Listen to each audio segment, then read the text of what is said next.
এত রাত পর্যন্ত কোথায় ছিলে? নাইট ইজ স্টিল ইয়াং বাবা।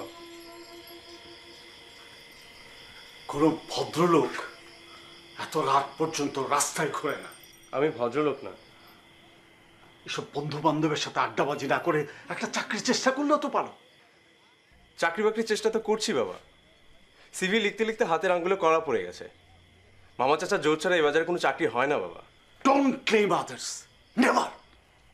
আইএ পাস গাধাদের কি চাকরি থাকতে পারে ওসব পিয়ন চাপরাশি ছাড়া? হ্যাঁ, আমি তো গাধাই। পিয়ন চাপরাশি কাজই তো করব। বারবার এমন কথা কেন বলো বাবা? আমি তো বলেছি it was not my fault. Pintu, কি শুরু করলি? যা তো ভাই, ঘরে যা। যা যা, আমি আসছি, খাবার দেবো। কি রে, এত রাত পর্যন্ত কোথায় থাকিস বলতো? একটু তাড়াতাড়ি বাসায় আসতে পারিস না? দিনকাল তো খারাপ নাকি? তাড়াতাড়ি কেন ফিরবো? বাবার লেকচার শুনতে? আচ্ছা ঠিক আছে, তুই একটা চাকরি বাকরি কিছু চেষ্টা কর, তাহলে তো হয় না। চেষ্টা তো করছি, না হলে কি করব? তাহলে পড়াশোনাটা শুরু কর আবার। তুইও দেখছি বাবার মতো লেকচার দেওয়া শুরু করলি। কি মুশকিল, কথা বললেই তোর কাছে লেকচার মনে হয়? আচ্ছা ঠিক আছে, কিছু বলবো না, খেতে আয়। বললাম তো খিদে নেই, তুই যা। আমি যে বললাম শুনছিস না?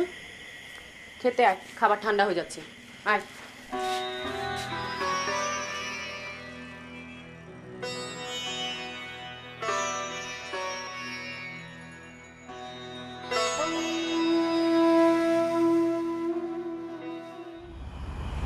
ছি, লজ্জায় আমার মাথা ফ্যাট হয়ে যাচ্ছে।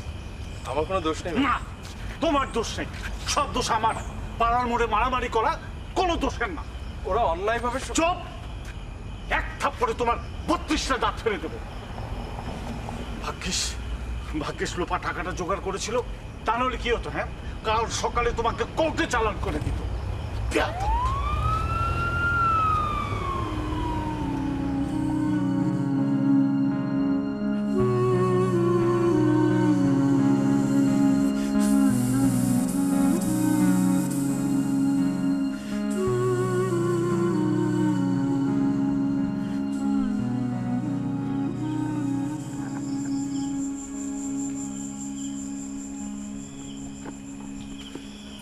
বাবা বলো। এত রাতে এখানে একা বসে আছো? এমনি খেয়েছো? হ্যাঁ। খাওনি তো? কি হয়েছে বাবা?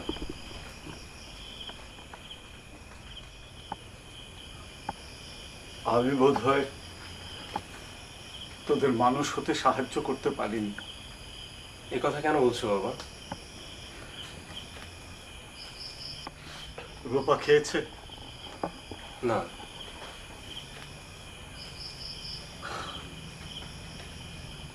বাবা বাবা আমি একটা চাকরি পেয়েছি। কিসের চাকরি?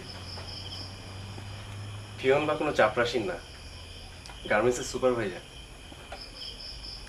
ও, কালকে যেতে হবে।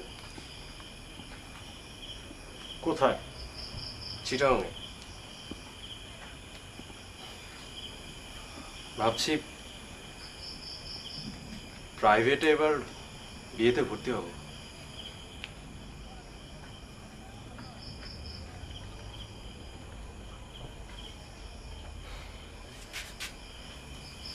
শোন,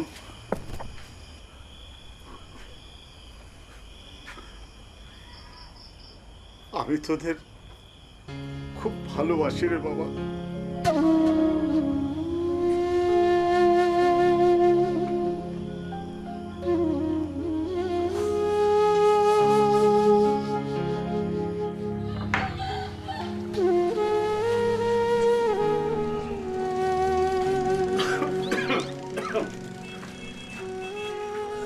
দিদি তাহলে আসি। থাকবো, ভালো থাকিস। শোন, এই টাকা কোটা রেখে দে। লাগবে না বাবা, ওরা কিছু অ্যাডভান্স দিয়েছে যাতায়াত খরচ। তবুও থাক। আর শোন, পড়াশোনাটা শুরু করে দে। আচ্ছা আর এই পৌঁছেই আমাদেরকে একটা ফোন করবি। ঠিক আছে, আসি। আচ্ছা। গেলাম রে। সাবধানে, হ্যাঁ? ভালো থাকিস।